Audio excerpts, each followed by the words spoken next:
There are two threats that are facing Idaho today. And some of them may be real, some of them may be exaggerated. It all depends on who is defining those threats. I've got the details coming up. Press club or bias all media, newspaper, radio. To be completely blunt here, Brian, and there are plans to expand indoctrination. That's right. Well, Idahoans are also concerned. Horror shot. That line would be moving a little bit farther west. I'm like crying. Nobody wants to see dark money is influencing policy in our state. Well, that's not how this works. Once again, welcome to Nowhere to Hyde. I'm Brian Hyde, and twice a week I have the opportunity to sit down and go over some of the issues in a little more detail and with a little less spin than you're likely to get through legacy media. When I talk about two threats that are facing Idaho, I'm talking about the threats of lack of democracy and lack of fiscal responsibility. Now, one of those is actually a very clearly, easily quantifiable threat. The other one, well, let's just say it could be prone to abuse. And the solution, I believe, is actually going to be worse than the problem in terms of the ranked choice voting initiative, which will be on the ballot this coming November. In fact, it's such a bad initiative that they can't even call it by what it is, which is ranked choice voting. It has to be called the Open Primaries Initiative. Everyone's for open primaries. Why, that's like sunshine and kittens and yeah. Let's dive in here. Jim Jones is laying down his thoughts on how the Open Primaries Initiative will protect public high school sports programs. Now, Jim begins with a little trip down memory lane.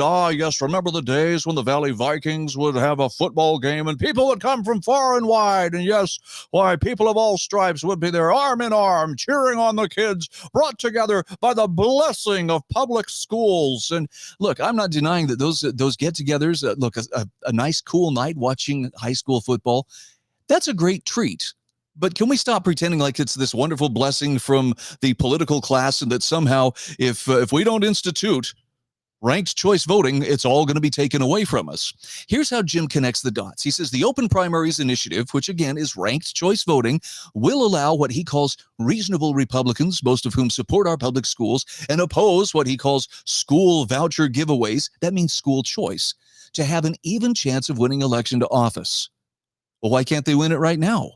The answer is because what they're peddling isn't something that the voters are willing to embrace. And besides, there are voters who actually understand. This is not about just propping up a system which is falling short in many ways of educating our kids and allowing the money to follow those kids in ways that actually results in better educational outcomes. But to Jim, it's, well, the closed GOP primary is a substantial obstacle that's worked against these good people trying to win election to office to make sure that nothing ever competes with state-run education. That's the bottom line of what he is trying to defend. And he says the OPI, or ranked choice voting, will give every voter, including Idaho's 265,000 independent voters, by which he means disaffected Democrats or the rhinos, the Republicans in name only, the right to have a say in our government. How? By crashing the Republican primaries. In other words, by allowing your opponents to come in and to basically choose your starting lineup. And to help rural Idahoans save their favorite school activity or sport from becoming a relic of the past. Jim, I'm actually surprised that you didn't throw in some reference. Maybe you're waiting until closer to Christmas time to trot this one out, but they'll take away Christmas if we don't pass this. It's just such a sad, terrible thing. I'm sorry, the appeal to emotion, I get it. You know, you don't have a whole lot of facts and a whole lot of principle to go on. But the bottom line here is, if only those reasonable Republicans could make the case based on their merits, but they can't. So what do they want to do? They want to change the rules mid-game and try to water down the results of people who actually understand the principles enshrined in the Republican platform and are willing to abide by those principles. Does that seem fair? Does that seem like the right way to go about this? And it brings to mind, a couple of different things that we need to understand about how ranked choice voting is seen. It's seen as, well, this will finally open up, the way for people who want to call themselves Republicans, meaning they want to be on the winning team because that really is the dominant party in Idaho, but without all that pesky bother of having to live up to actual Republican or conservative principles. No, we want to call ourselves Republicans, but we want to govern like plain old statist Democrats. Here's a tweet that was sent out. This was from Reclaim Idaho and Idahoans for Open Primaries. Look at this. Fun fact, over 54% of signatures collected in Kootenai County to put this on the ballot were from registered Republicans. Really?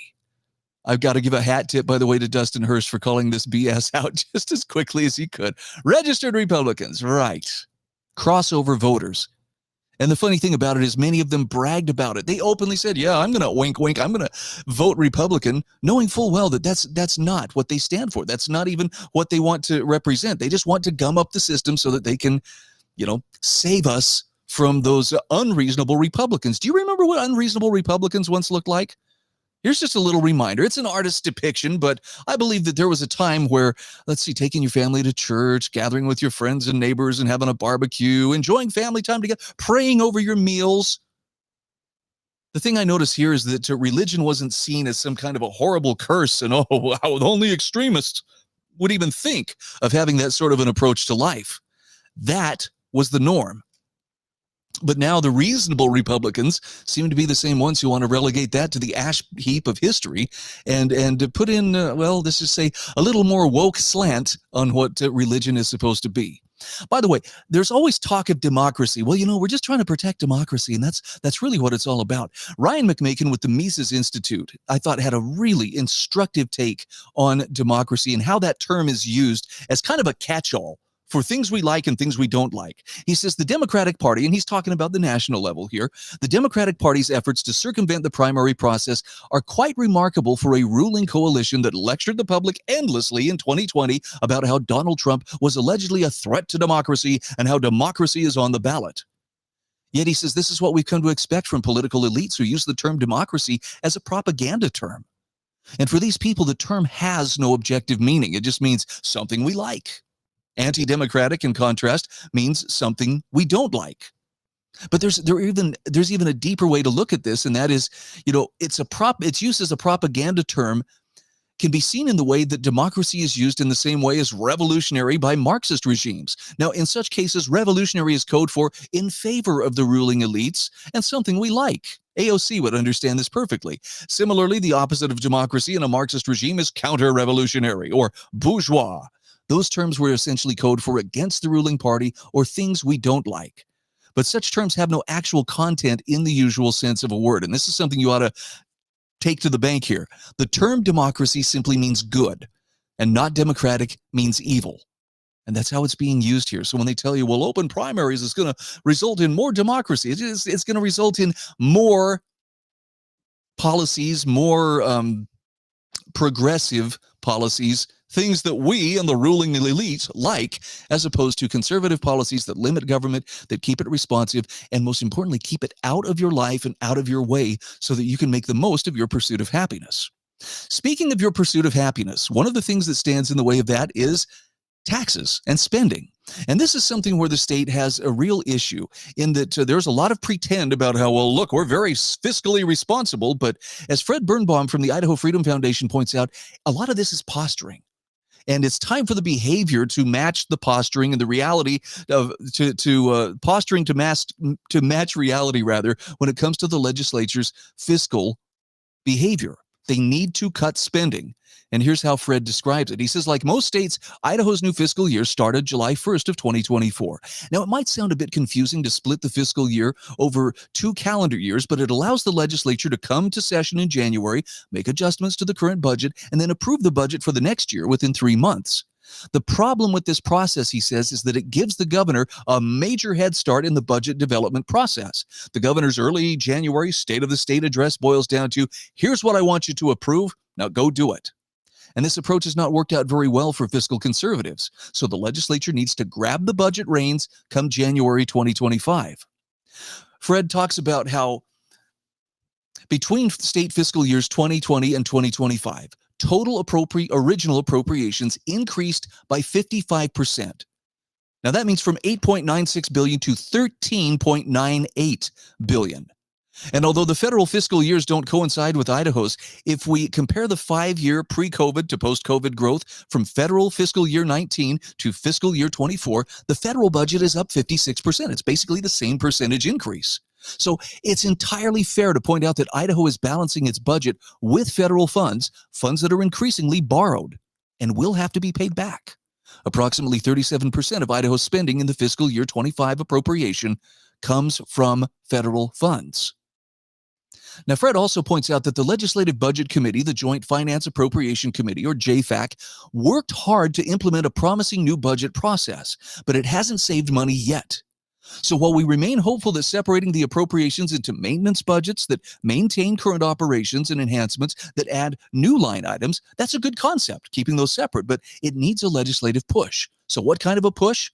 Well, Fred says when COVID came along, it became a recipe for many things: mask and vaccine mandates, business closures, general government heavy-handedness. It also unleashed a surge in government spending. Remember that prior to COVID, Idaho appropriated $9 billion. Well, at all levels, including direct payments to individuals, $22.9 billion came to Idaho with COVID. So there's some work to be done here.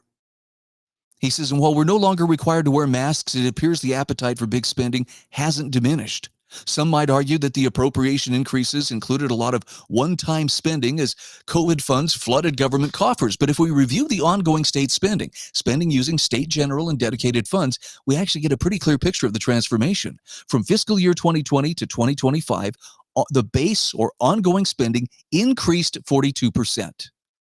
This number does not include federal spending. That's just the state portion of the budget. Now, you might say, well, the state is growing and the spending is health, but are you getting the return on your money that you're supposed to? Is it keeping government doing what it's supposed to be doing? That's a bigger question. What this means, Fred says, is clear. JFAC must review the ongoing agency spending, not just new agency requests, something it has not done in years. And that trend has to be reversed, not merely slowed down. He says if Idaho is ever to be in a position to reject federal bullying in education and healthcare policy, it must first position the state government as less dependent on federal funds. This requires a smaller government overall. Next January, the legislature should reduce overall state spending and not just rely on the extinguishing of COVID money to claim that spending is going down. I'm really grateful for the minds who sort through these details and explain it, because politicians will always give us a very, blather-filled but reasonable sounding reason why I just need to reach a little deeper into your pocket and take just a little bit more money. You know, we've got to learn to make do with what we have, or heaven forbid, even have them spend less. Who has the willpower to do it? I guess we're going to find out come January. I'm Brian Hyde, and this is Nowhere to Hide. Press Club or bias all media, newspaper, radio. To be completely blunt here, Brian, and there are plans to expand indoctrination. That's right. Well, Idahoans are also concerned. Horror shot. That line would be moving a little bit farther west. I'm like crying. Nobody wants to see Dark money is